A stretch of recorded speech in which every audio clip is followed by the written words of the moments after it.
Eh, pwede na pala gumilid na. Bawal, pag nandito ka sa loob, bawal. Hindi ko lang nakita yung gilid yan. Dati pader yan eh. Paano mo makikita yan? Ayun, natinggal na oh.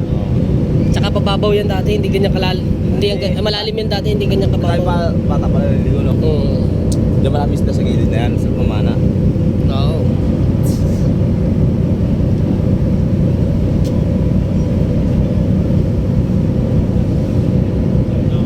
Ibig sabihin tubig, umabot pala sa ganyan ang taso.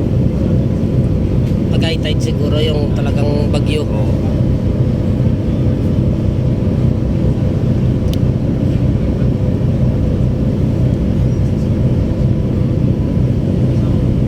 May berin pala doon, may kuwan pala doon. Ngayon ko lang nakita yun ah.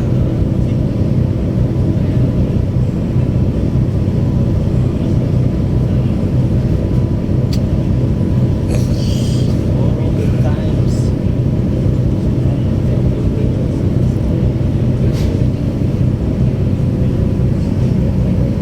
Yun oh.